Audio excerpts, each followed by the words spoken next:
Divino amigo, nesse instante, com simplicidade, gostaríamos de orar, estendendo os poderes da alma através da fé e da confiança. Prometestes a toda a humanidade que estaria conosco até a consumação dos séculos. Reunimos, confiantes de que onde estiver, dois ou mais, reunidos em teu santo nome, tu se farias conosco e no meio de nós. Seja o teu pensamento, o alimento espiritual a nutrir-nos as fibras mais profundas do coração, ante os testemunhos e provas da jornada. Sintamos a companhia feliz dos benfeitores queridos que aproveitam as horas em cursos para insuflar nos nossos corações o entendimento mais justo das circunstâncias que vivenciamos e alertam, sobretudo, a responsabilidade de viver cada vez mais no bem e na verdade. Permita, Mestre, que os nossos lares e famílias sejam atendidos e beneficiados e que o grupo de espíritos desencarnados que por vezes estão conosco, sejam eles objeto de nossa profunda afeição, do nosso sublime carinho. Que Maria, nossa mãe, possa nos fortalecer e nos ajudar a todos no curso da nossa vida. Que assim seja. Hoje nós temos a alegria de conversarmos um pouquinho sobre... ao invés de controle, eu vou utilizar a palavra direção. Direção dos pensamentos e mediunidade. Eu agradeço muito a família da Carol, pelo voto de confiança e a oportunidade da gente estar junto. Eu espero que seja uma manhã de profundas reflexões, que nos ajude cada vez mais a seguirmos firmes na nossa trajetória. E eu vou me valer de uma mensagem de Emmanuel. Essa mensagem está intitulada Afinidade. É do livro Rodeiro. O capítulo é de número 26. 26. Quem é mais jovem talvez já pode ter visto o filme X-Men. E tem uma personagem do X-Men, ela se chama Jean Grey. Alguém conhece a Jean Grey? Pouca gente, né? A Jean Grey, as crianças não conhecem X-Men? Que vacilo, meu Deus, tem que assistir X-Men. Porque é uma escola de alunos que têm habilidades especiais. Que eles são muitas vezes enxergados de uma maneira estranha pela sociedade. E são vistos como ameaça. E o professor Xavier assume o compromisso com eles de educar-lhes as faculdades que cada qual possui para que possam contribuir em favor do bem comum. Nós poderíamos traduzir essa analogia para também a escola da vida. Cada qual de nós temos capacidades psíquicas, temos aptidões mediúnicas, e é o Cristo, grande professor da humanidade, que tem nos acolhido nos nossos profundos desequilíbrios para que consigamos endireitar melhor essas potências e direcioná-las ao curso benfeitor do bem comum. A Jean Grey, no filme Fênix, é o último, Fênix Negra? Acho que é isso? Tem uma pessoa me dizendo que sim, então eu vou concordar. A gente começa a conhecer um pouco melhor dela nesse último filme, aonde começa ela, a mãe e o pai dentro de um carro. Parece aparentemente, uma viagem tranquila, normal. Até que ela começa a passar mal. Até que ela passa, por um período ali de perturbação. E com a capacidade psíquica, mental, porque dos X-Men, dos ditos mutantes, que o médium é um mutante, a gente pode dizer também, parece muitas vezes alguém absorto da sociedade, e podemos considerar a mediunidade ostensiva nesse patamar. Ela, no momento de desequilíbrio, ela com a capacidade mental, é o dom que ela tem, ela tem uma força mental absurda, ela faz o carro capotar. E o que vai acontecer nesse instante? Primeiro, na verdade, o radinho começa a mudar a frequência e os pais ficam assim, meu Deus, o que vai acontecer? Aí, de repente, acontece um acidente e a mãe dela vai desencarnar. Então, o pai, absurdamente assustado com as capacidades mediúnicas dela, as capacidades psíquicas dela, vai procurar ajuda, porque ele fica meio com medo. Era um potencial que precisava ser educado. Era um recurso que precisava ser melhor orientado. Então, a Jean Grey ela vai ser encaminhada para o professor Charles Xavier, para que ela tivesse condições de melhor compreender a capacidade mental que ela trazia consigo. O filme em si, ele é uma experiência lúdica, criativa, de entretenimento, mas que nos dá base para profundas reflexões no campo da mediunidade. Porque cada qual de nós traz consigo alguns recursos para a encarnação. E administrar a mente é o nosso grande desafio. Porque administrar a mente é cuidar da casa mental. Nós moramos nos reflexos da nossa mente. Tudo o que nós vamos edificando à nossa volta, antes existe no plano interior da alma.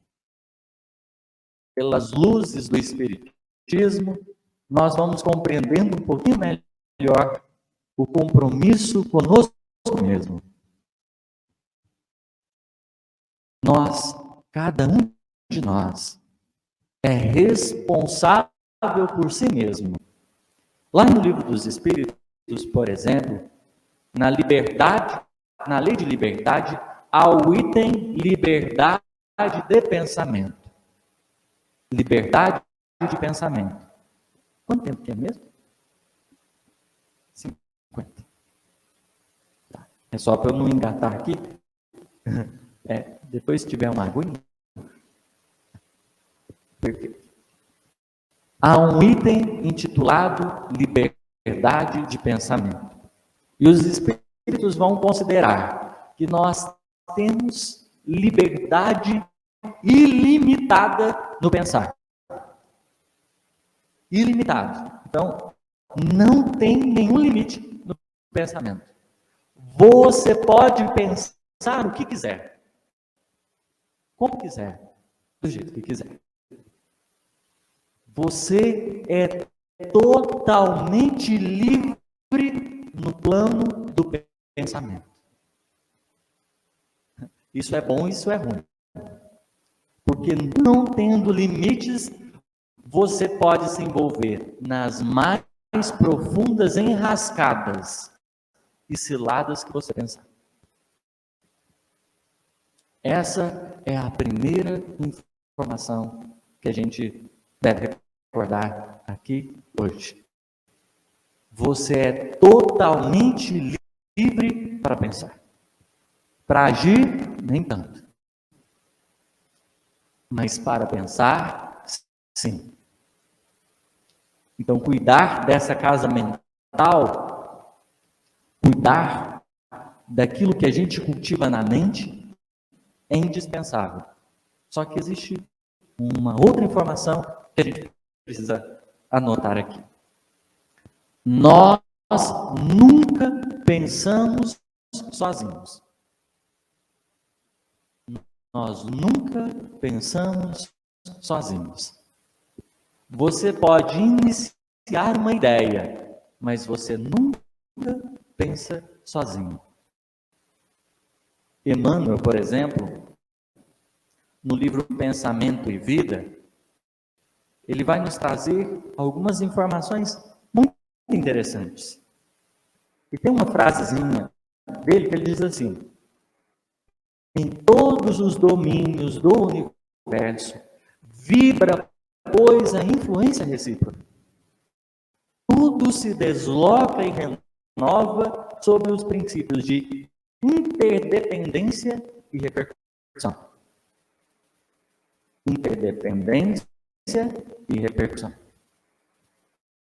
Influência recíproca. São palavrinhas importantes para o nosso diálogo aqui. Nós estamos conectados à lei da sintonia, que determina o que nós atraímos, como também o que nós repelimos. O princípio da sintonia não só caracteriza o que vai estar perto de nós, mas também o que vai estar longe.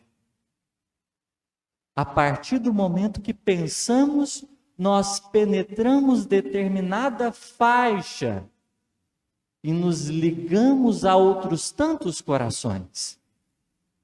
A pergunta 459, os espíritos influenciam os nossos pensamentos e atos, de Kardec, que traz como resposta, de ordinário são eles que vos dirigem, é um convite para que nós pensemos um pouco mais profundamente sobre essa influência recíproca. Todos nós somos influenciados, porque nós não pensamos sozinhos. Nós, pelas vias do pensamento, nos ligamos ou nos repelimos. Emmanuel, livro Roteiro, capítulo 26, Afinidade. Ele vai dizer: a mente, em qualquer plano, emite e recebe, dá e recolhe, renovando-se constantemente para o alto destino que lhe compete atingir. Nós emitimos e recebemos. A gente dá e a gente recolhe.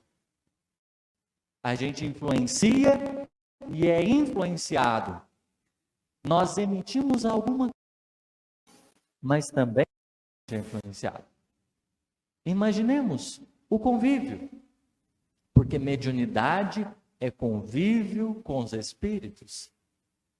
Mediunidade é convívio com os espíritos que nos acompanham a trajetória, seja dentro do ambiente espírita, seja em qualquer lugar, não importa. Nós, a partir do momento que pensamos, que nutrimos alguma coisa, vamos sintonizando. E a partir disso, essa ligação que vai se estabelecendo com aqueles que estão igualmente na mesma sintonia. A partir desta ligação que nós realizamos, nós vamos criando vínculos.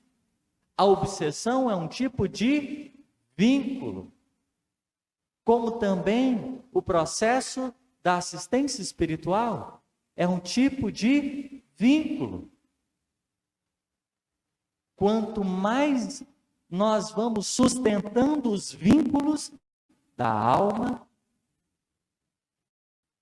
quanto mais nós vamos permanecendo em determinada faixa, em determinada frequência, mais nós vamos criando afinidades.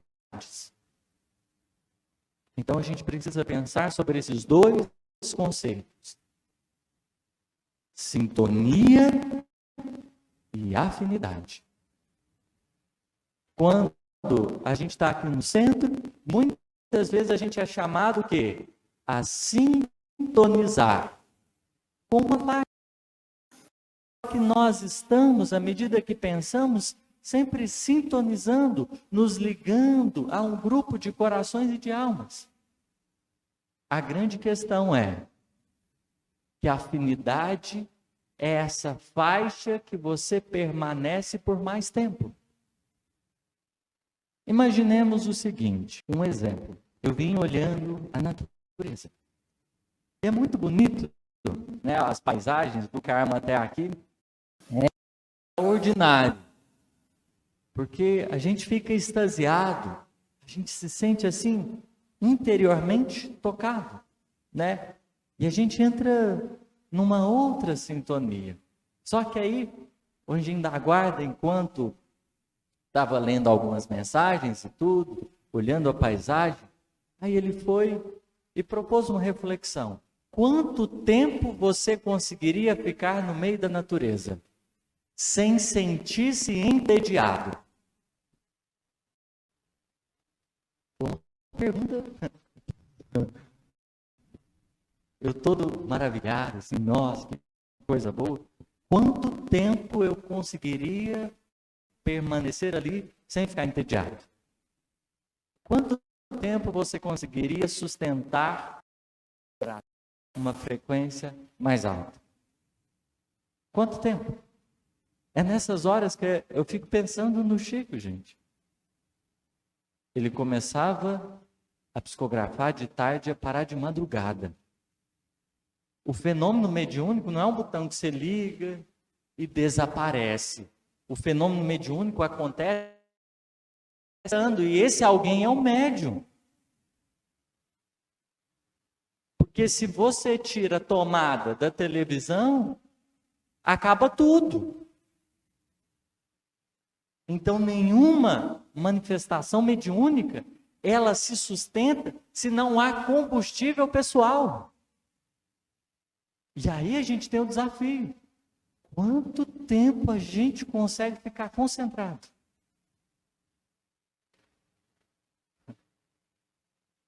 Às vezes o desafio é fazer uma prece de verdade. Por quê? Porque você começa a prece, aí no meio dela, você lembra de uma coisa, o telefone toca, aí quando você vai voltar, onde que eu parei mesmo? Aí você desiste. Às vezes o desafio é uma prece.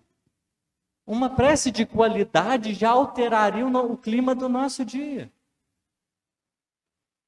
Umazinha. Porque o desafio não é simplesmente sintonizar, é sustentar a vibração divina. Dentro do tema da nossa construção aqui, quando falamos sobre ninguém pensa sozinho, nós pensamos juntos, com outros corações, com outras almas. E a partir disso, nós nos localizamos dentro de algum grupo, dentro de alguma faixa. Isso pode ser traduzido numa expressão do Evangelho: nós somos multidão. Porque a partir do instante que você vai sintonizando-se, você vai criando esses elos com determinado grupo de espíritos que pensam como você. Você, ao mesmo tempo que recebe estímulos deles, você também os nutre. Porque a gente entra no processo da influência recíproca. Por isso que a obsessão, ela chega a um patamar que ela é difícil, porque não é simplesmente um coração que às vezes você está vinculado, mas há uma faixa vibratória em que existem espíritos que vão nutrindo essa indução, fazendo com que você permaneça ali. Só que a obsessão, não nos tira o clima da responsabilidade, porque cada um de nós tem a possibilidade de sintonizar com alguma coisa. Nós sempre sintonizamos. Não existe um momento que a mente desliga. Não existe. Fala assim, vamos, o espírito agora, a gente vai dar só uma desligadinha nele, vai ficar um tempinho stand-by, tranquilo, né? Modo avião, tirar todos os recursos. Não existe. Nós permanecemos em sintonia sempre. E é por isso que nos perguntamos, como têm andado as nossas companhias? A que grupo nós estamos filiados? Porque controle dos pensamentos não é pegar um controle remoto e liga e desliga. O controle dos pensamentos acontece mais por sintonia do que por anseio de estar ou não numa determinada faixa. É você com que você sintoniza que vai se colocando em equilíbrio ou vai se desequilibrando cada vez mais. Se você pedir para você mesmo agora, sim, para pensamentos. Alguém consegue? Sim, acabou o pensamento, não existe mais pensamento? Eu acredito que não, porque a gente não deixa de pensar. O pensamento contínuo, aliás, é uma conquista do espírito ser humano. Porque o animal, ele tem o pensamento fragmentário. Agora, o ser humano não. O pensamento é contínuo. É uma conquista. A gente está ligado o tempo todo. Só que cabe-nos a avaliação. Porque imaginemos a prática mediúnica. O grande desafio não é simplesmente você sentar na mesa e falar assim, agora eu vou me conectar com o alto. Né? Quando você escuta uma prece linda ou uma música, você vai conseguindo muitas vezes se desfazer disso, daquelas vibrações mais pesadas do dia a dia. Você vai se elevando. Mas você de tal maneira permanecer sintonizado, você permanecer conectado, porque já é uma dificuldade. O serviço mediúnico, ele já tem desafios quando o médium ele está bem preparado. Essa questão da afinidade, por exemplo, Kardec vai trabalhar no livro dos médiuns, e ele vai nos chamar a atenção para uma coisa. Você pode ter um bom médium e um espírito evoluído, de uma envergadura, mas não é porque você tem esses dois elementos que de pronto você estará ali diante de uma brilhante comunicação. Esses dois elementos vão ajudar e muito, só que é preciso a construção de afinidade. Você precisa estar relacionando-se com esse espírito para criar vínculo, a fim de que o pensamento dele seja por você compreendido da melhor forma. Agora imagina, se você tendo um bom médium, um espírito equilibrado, isso já é desafiador. Imagina quando o médium é desequilibrado e o espírito está em estado de perturbação. A mediunidade é um trem que nos chama para pensar, para avaliarmos essa nossa responsabilidade. A nossa meta, por isso mesmo, na busca pelo equilíbrio mental, deve ser para construir afinidade com o mundo superior. E é por isso que na mensagem Um Homem no Mundo, lá do Evangelho, há uma indicação interessante do Espírito que escreve. E ele diz assim: olha, não precisa você viver uma vida mística, porque a gente poderia pensar, nossa, então essa afinidade a gente constrói, né, não tendo uma vida cheia de problemas. O ambiente da natureza seria o melhor, porque é aquela brisa fresca, aquele negócio mais calmo. Só que ele fala, não é vida mística. A questão é, antes de você fazer os treinos, depois de você fazer os treinos, faz uma prece. Ou seja, comece a estabelecer mais pontos de espiritualidade no seu dia, para que você consiga criar essas vinculações com os espíritos. Porque quase sempre nós procuramos equilíbrio quando o negócio já desandou tudo. E se tem uma coisa, né, que a gente precisa considerar nisso, a fala de Emmanuel, ela serve para muita coisa, e para a mediunidade também. O tempo não nos ajuda a manter aquilo que ele não foi chamado a contribuir. Em outras palavras, se a gente não construir o equilíbrio, vai ser muito difícil que de instante a outro a gente se sinta pleno. Porque tanto desequilíbrio quanto equilíbrio são construções evolutivas. Nós vamos com a matéria mental estabelecendo direções, conduzindo as nossas vidas. E por sinal, à medida que as experiências vão passando, existe um princípio que nos orienta, que é o princípio da progressão. As coisas progridem. O que você vai fazendo todos os dias vai ganhando uma proporção, vai ganhando dimensão, vai ganhando extensão. E é por isso, né, que quando a gente observa casos mais complicados, não será justo a gente simplesmente imaginar o que aconteceu. A gente pode pensar, o que levou, o que foi o grande motivador para que esse estado fosse construído?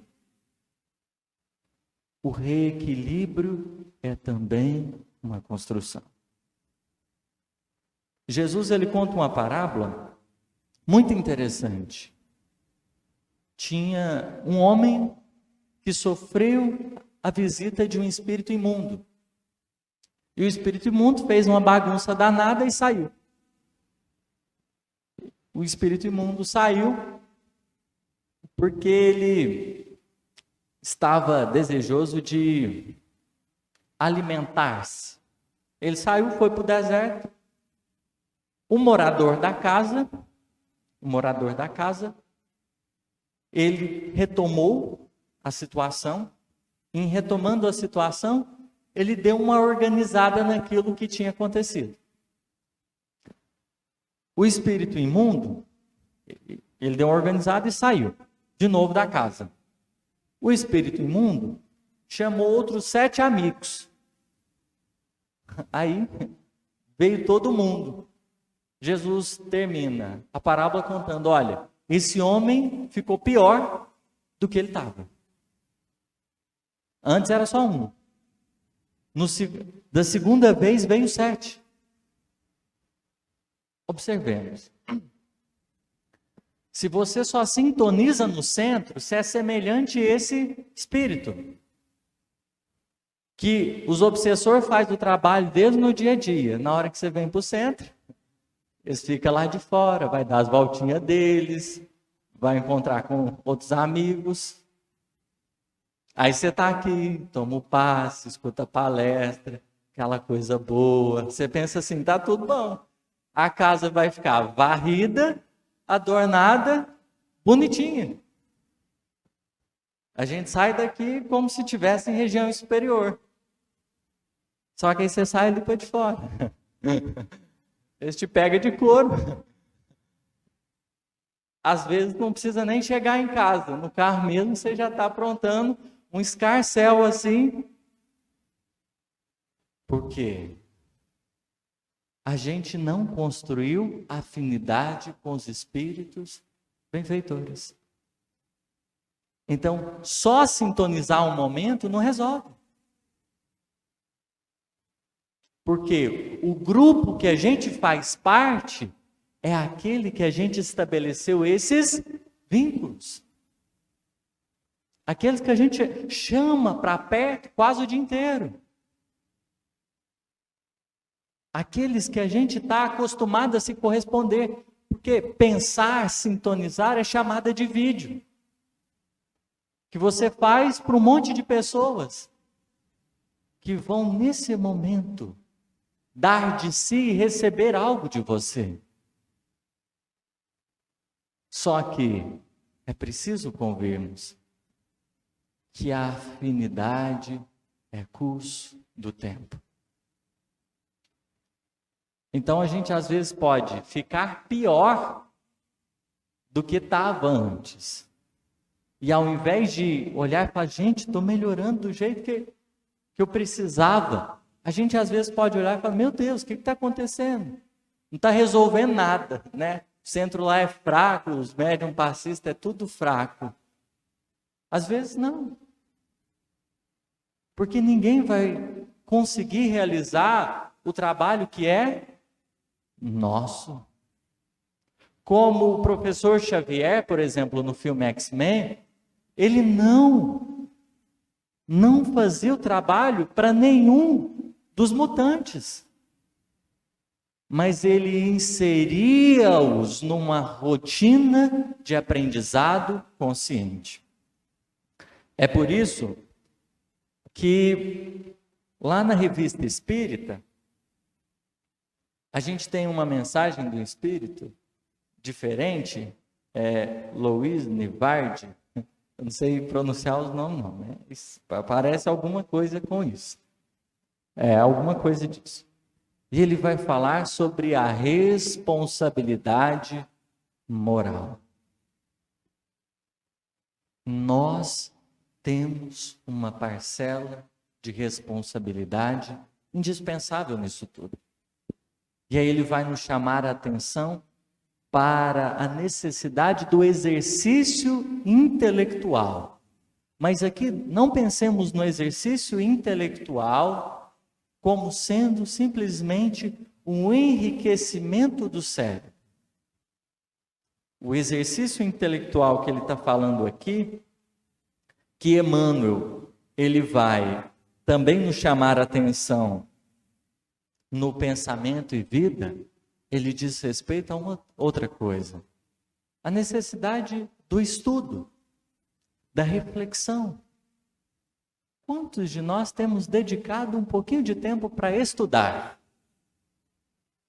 Você abre um livro, porque hoje a gente gosta muito das palestras. E aí você coloca uma palestra, sai de uma, vai para outra e assiste um monte de coisa. Mas o quanto você tira tempo para você pegar um livro?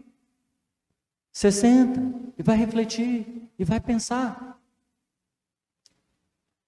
Porque a gente tem necessidade de nós, para conosco mesmo, de reconstruir e construir essa ligação. E aí são momentos, às vezes, simples, que nós vamos dando melhor direção aos nossos pensamentos. Não vai ser do dia para a noite. Não é um projeto coach de um mês. O quanto deve ter custado para o Chico, por exemplo, quando foi orientado? Chico, disciplina e disciplina. Por que é tão indispensável disciplina? O ápice da disciplina não é o enrijecimento, é a flexibilidade. O espírito disciplinado é o espírito que não perde a direção. Então, é como se, vamos traduzir a expressão do Emmanuel, disciplina, disciplina, disciplina. É como se ele olhasse para o Chico e dissesse assim, Chico, você tem com você mesmo tudo que você precisa para se dar bem na encarnação. Só que se você não souber conduzir os seus próprios recursos, se você não souber administrar e gerir a sua vida mental, nós não conseguiremos nada. Porque o problema não é por parte dos espíritos. O universo, ele é regido pelos que amam. Só que de nossa parte, surge o desafio da gente estar vinculado. O desafio da disciplina é, Chico, nós precisaremos nos empenhar para estar vinculado às altas esferas, porque nenhuma realização do bem vale se você estiver atento. Mas a invigilância, ela pode, muitas vezes, como que derrubar-nos.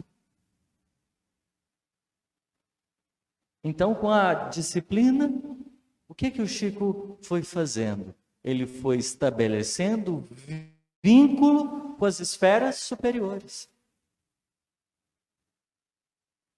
Para que assim, nesse trâmite da afinidade, ele pudesse se tornar um trabalhador mais consciente e muito mais produtivo. Não é que o Chico não teve oscilação. A gente ri, inclusive, dos momentos de desespero, de angústia, ante as provas que às vezes ele teve. Como na vez, que o Emmanuel, ele estava chorando porque achava que ia ser preso em Belo Horizonte. Era o caso do Humberto de Campos, e a família estava acusando ele de ficar com um patrimônio, os direitos autorais, de uma obra que não lhe pertencia. E ele começa a entristecer-se por achar que ele iria preso. Aí o Emmanuel diz para ele, calma, Chico, você é uma planta muito frágil para suportar as ventanias que os verdadeiros cooperadores do Cristo enfrentaram. Você não vai ser preso. Você não tem o merecimento disso. Então, fica tranquilo. Um momento que oscilou. A questão não é você oscilar. A questão não é você ter o baque. A questão é quando o baque passa, a que grupo espiritual você pertence. A gente não vai deixar de lidar com pessoas que muitas vezes são desequilibradas. Um bom médium não é o que se esquiva dos desequilíbrios alheios, mas aquele que sabe desequilibrar, administrar os desequilíbrios que muitas vezes lhe chegam. Porque às vezes a gente lida com pessoas que a gente fala, nossa, fulano estava tão pesado, seca a pimenteira, é uma vibração diferente, vou evitar fulano. Tudo bem. Só que tem uma coisa que Emmanuel diz no Associação do Pensamento e Vida, que é interessante. Ele diz assim, quando nos detemos nos defeitos e faltas dos outros, então, quando a gente fica preso nos defeitos e faltas dos outros, o espelho da nossa mente reflete-os de imediato, como que absorvendo as imagens deprimentes de que constituem, pondo nossa imaginação a digerir essa espécie de alimento. Então imagina, você encontrou com alguém e essa pessoa não estava num bom dia. Aquele estado interno de desequilíbrio, ele se exterioriza naturalmente. Nós emitimos e recebemos. A gente absorve dos outros, mas a gente projeta ao nosso redor alguma coisa também. Então as pessoas que em torno de si vão construindo uma ambiência mental mais desequilibrada, não é fácil lidar. Só que se você a partir desse momento, se fixa naquele panorama que o outro te oferece, naquele clima, você começa a se alimentar disso. Dieta espiritual, dieta mental. O que a gente alimenta? No convívio com as pessoas. Porque na convivência, nós vamos incorporando alguma coisa. A gente vai parecendo uns com os outros. Então, a gente vai recebendo esses reflexos. Aí o que acontece? Você fixou na pior parte da pessoa.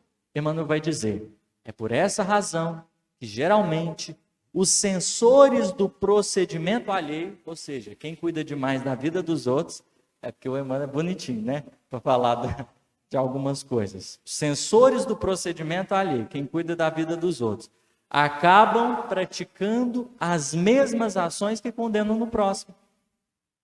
Então, se observava o outro, nossa, mas o outro é negativo demais, o outro, meu Deus, que pessimismo, não tem esperança, não tem nada.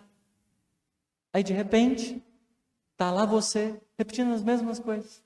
Você sai da convivência do outro, vai conviver com alguém, encontra, aí vai reproduzir notícia, né, mais delicada, e aquele clima ruim. Para quê? Então, Emmanuel diz, porquanto interessados em descer as minúcias do mal, porque você ficou preso no mal, absorver-lhes inconscientemente as emanações, surpreendendo-se um dia dominado pelas forças que o representam. Porque nós não construímos alicerce interior para administrar o mal que nos chega. Então nós somos como que levados. O problema é de alicerce, porque a afinidade no fundo é o que tem sustentado a nossa vida diária. O que tem sido o elo que reúne os nossos compromissos na terra? O desejo central que mobiliza as energias do nosso coração. Porque o obsessor vai dizer para André Luiz, aquilo que você tem como mais importante, como o tema base da sua existência, não só é aquilo que você ambiciona, mas que você começa a refletir. É só você perceber, a pessoa desorganizada interiormente, ela vai ter uma tendência a projetar a desorganização fora. Você passa a refletir a bagunça. As suas atitudes dizem respeito àquilo que você adora. Quando falamos de controle dos pensamentos, falamos de cultivo da mente. Emmanuel, ele tem uma mensagem que chama ligação mental. E ele vai colocar uma coisa que é interessante para a gente pensar. Sobre a necessidade de aprender a ligar e desligar. Não é uma operação mecânica, não é? Não é aqui questão de ter um controle na mão. Mas, por exemplo, quantos de nós temos tido a capacidade de dormir e descansar? Essa é uma boa pergunta. A que nós estamos filiados, que de tal maneira nós não conseguimos como que asserenar, guardar um certo equilíbrio. Como tem sido a qualidade? Imagina você num dia todo a 180 quilômetros por hora na sua existência. A 180 quilômetros por hora. Você vai atropelando todo mundo no dia a dia, a impaciência. Aí de repente você chega no final do dia e vai fazer a prece. Senhor Jesus, aí vai bonitinho, né? Conceda-me uma boa noite de sono, que eu possa ter a tranquilidade de descansar. você construir um movimento que ele reverbera na situação espiritual. No momento que você desdobra-se, deixa o corpo descansando. Então a alma continua naquele mesmo clima. E por isso vai se tornando desafiador. Emmanuel, quando fala de liga e desliga, ele está nos chamando a atenção sobre a capacidade de administrar. Na reunião mediúnica, por exemplo, às vezes a gente vai sentir a influência dos espíritos e eles vão se aproximar e há casos mais difíceis, realmente, espíritos em situação de sofrimento muito grande, porque o médium é uma espécie de psicólogo que escuta, que tateia pensamentos, vibrações daqueles que estão desencarnados, que percebe-lhe vibrar a alma com as angústias, com os tormentos daqueles que regressaram à pátria espiritual. Só que é preciso não só aprender a conectar-se, mas também a se desvincular deles. Porque a reunião terminou, a gente precisa aprender a também essa arte da desvinculação, que parte de um exercício. Ninguém se desconecta dos espíritos por causa que o tempo deu. Ninguém. Acabou agora, todo mundo vai para casa. Porque é sintonia. Você se sensibilizou para estar em contato com o outro. E é justo que você compreenda. Ali naquele momento se deu o clima da atividade. Depois você vai para casa e ora em favor daquele coração, mas resguardado ali o espaço para aquele instante. Porque senão, por não saber melhor gerir a influência dos espíritos, a gente passa mal no trabalho, a gente vai passando mal nos lugares. Administrar a casa mental não é deixar de sintonizar, não é ligar ou desligar, mas ir reconhecendo o grupo que a gente vai se filiando. Porque quanto mais afinidade nós vamos criando no bem, mais os espíritos vão tendo acesso a nós. E nessas horas que a gente mais precisa, nós nos tornamos passíveis dessa boa influenciação. Porque, volto a repetir, quanto tempo nós conseguimos permanecer concentrados? Quanto tempo nós conseguiríamos ficar no mundo superior sem nos entediarmos? Porque permanecer nas regiões superiores é uma construção interna.